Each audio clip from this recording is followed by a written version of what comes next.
The following is a selected video from masterthecontent.com, where you will find an extensive video library of lectures for a variety of standardized admission tests. We offer over 600 hours of detailed video lectures for a multitude of standardized tests. Use our interactive in-lecture table of contents to find specific topics of interest. Work through numerous in-lecture examples to help you internalize concepts. To learn more, visit masterthecontent.com. Your career, our passion. So we're just going to move on, and we're going to further probe what are the acid-base properties of amino acids.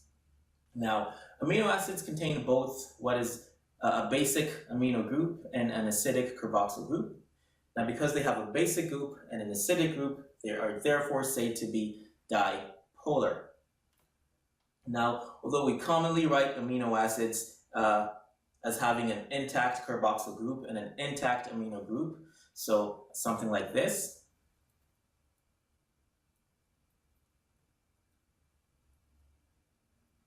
This is actually not the structure in which we will find most amino acids. The structure is actually dependent on the prevailing pH or the prevailing pH of the environment in which the amino acid is contained, and it seldom actually exists in this neutral form that has what is a neutral and complete intact carboxyl group and a neutral and complete intact amino group right there.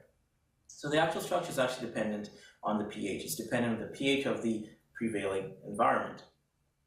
Now, at physiological pHs, so at a pH of about 7.0, natural amino acids will exist in this dipolar state. So they will tend to exist in a state of having both negative and positive charges. So what happens in this case is that the carboxyl group of the amino acid will actually lose a proton to form a carboxylate ion, and the amino group will be actually protonated to form an ammonium ion. So within the same molecule, you have proton loss of the carboxyl group, and you have protonation, or proton gain at the amino group. So you have a negative charge and a positive charge within the same structure, and this is actually a very unique structure referred to as a dipolar ion, or more accurately, zwitterion.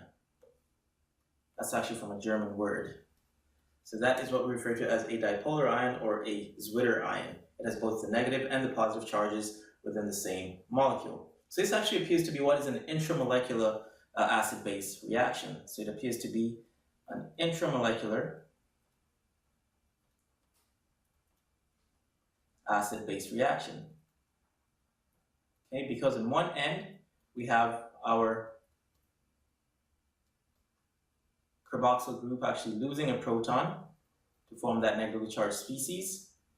And on the other end, we actually have our amino group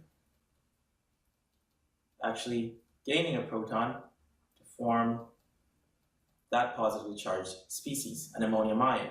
So it pretty much resembles what is an intramolecular acid-base reaction, and it results in the formation of a dipolar ion or a zwitterion, which is a very unique structure. So zwitterions are actually sometimes called inner salts for that reason.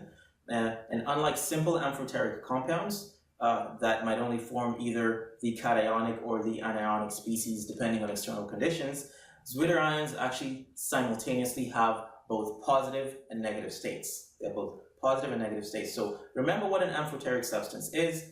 An amphoteric substance is one that has both basic and acidic properties. Okay? And for that reason,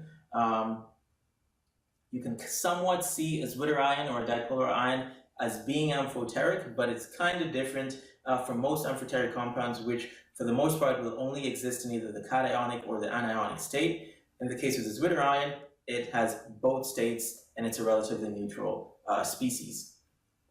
Now, this dipolarity that we observe in zwitterions, this dipolarity of amino acids, actually gives them some pretty unusual properties, and some of them are actually listed on the screen right there. So they tend to have very high melting points. They tend to be more soluble in water than other organic solvents, and they also have, or tend to have, larger dipole moments than both simple acids or amines. And as far as their acidity and basicity is concerned, they tend to be less acidic than most carboxylic acids, and they tend to be less basic than most amines. So all of those properties can somewhat be related to their dipolar nature.